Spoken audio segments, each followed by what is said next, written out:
You want to do the teaching? Mhm.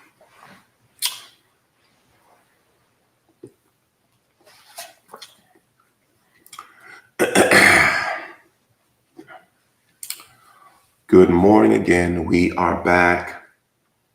We are back. God bless you. Good morning again. We are back. We are back. Okay, we're going through this book right here. You're in a place. No, I'm sorry. Fully equipped. You see where my brain is. Anyway, let's book fully equipped. And we are on page 3. Page 3. I left off on 3 John 1 and 2. It said this, Beloved, I pray that you may prosper and prosper in every way, and that your body may keep well, even as I know your soul keeps well and prospers. Let's dig into that. I pray that you may prosper. What does prosper mean? Prosper means to have nothing missing and nothing lacking. To prosper means that you have nothing missing and nothing lacking. It does not just connotate to wealth, riches, or money. It means that you are whole in every area. We have to be careful when people say that you may believe in the prosperity gospel. Prosperity does not just mean financial or money or wealth. It means that you are whole. That's why it's key that you understand the definition of something before you judge it. So he says, I prosper, that you may prosper in every area. He says that your body. Now notice, if prosperity had all to do with money, why would he talk about the body? Huh. He says that your body may be well, even as your soul keeps well. Now, he says even, okay, even, same level, okay? So, as my soul prospers, it determines the level of everything else that prospers. Even as my soul prospers. So, as I develop my soul, man, my mind, my will, my emotions, as I work on me to become better, it increases the capacity of God to use me for things, even as your soul prospers. So the development of my soul, man, my mind, my will, as I develop him, my capacity to handle more grows. So my prosperity will be directly related to the development of my soul, man. That's why you should always be working on you, growing your capacity. I teach, I try to always be teaching Monday through Friday, Sundays. I teach 6 days a week, not for my benefit, but for because the goal is about if you can develop your capacity for more, my God, there is no limit. There is no limit. When you can develop the capacity for more. That's why I started our new class called Core for More. So you can develop the core so you can have more. Ah, another topic, another day. So I wish that you may prosper in all things, even as your soul prospers. So the will of God is for you to prosper. So how can that be a negative if that is the will? By the way, why would any father want his children to suffer? Does that make sense? He's a good God. Now, we often go through things because it's life. But the will of God is for you to prosper, for you to fulfill the call on your life, for you to maximize everything that God's put into you. That's his will. And that you could make Jesus Christ known. In the story of Adam and Eve, God gave them everything a person would ever want. And yet it still was not enough. What's wrong with us, y'all? God gave him every fruit, gave him land, gave him 4 streams. One had gold. He had a beautiful wife.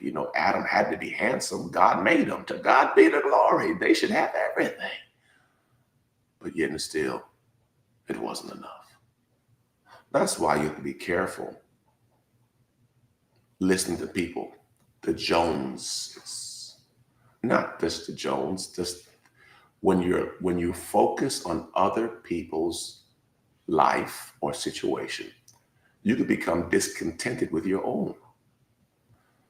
The devil told Eve basically that God was holding back. And if you eat the fruit, you'll get everything God didn't want to give you. How many times have we made poor choices thinking that what we would do would get us more, but it actually set us back? That's why you have to make sure you understand who's talking to you, because they may not be your friend.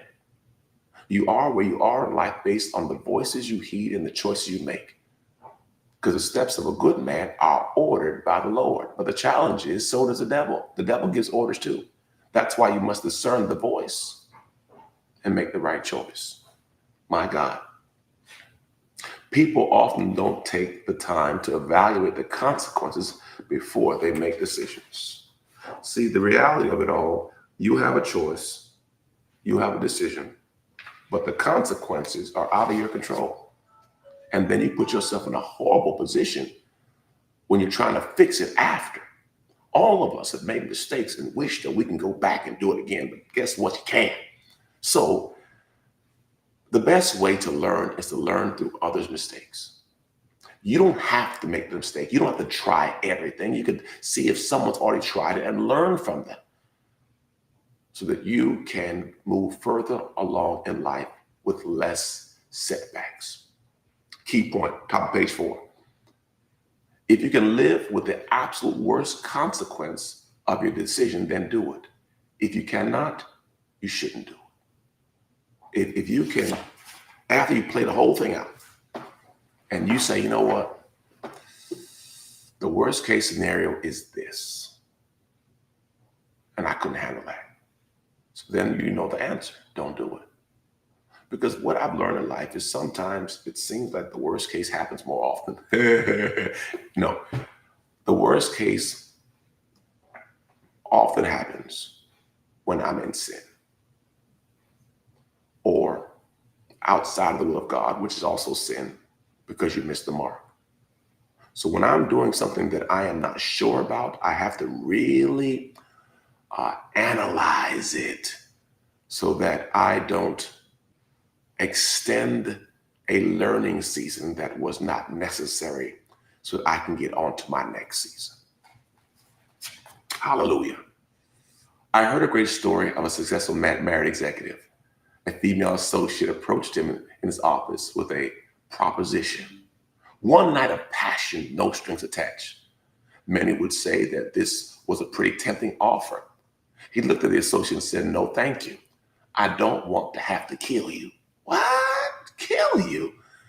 The associate said, "I'm not talking about death, just one night together with no strings." He responded, "So if we decided to spend the night together and say we enjoyed ourselves, we'll want to do it again. Next, you'll ask me to spend more time with you versus going home.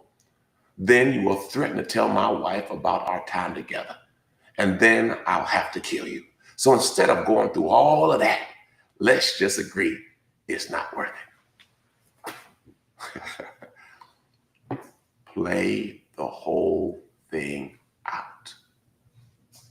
Oftentimes, we make poor decisions because we don't play the whole thing out. Sin has consequences, and the ultimate consequence of sin is death. So when the executive played the whole thing out, he understood that it was not worth it. And my brothers and sisters, I tell you today, there's some things that we do that we should have never done if we counted the cost. And the Bible tells us that we must count the cost of our choices, or you could be a fool. I didn't call you a fool. I'm just saying what the Bible said. Well, my time is up. I got to run. I love you. God bless you. Have a great day. Remember, if you want something different, you got to do something different. If you always do what you've always done, you'll always get what you've always got. Remember, change begins with you. I love you. Have a great day. Peace.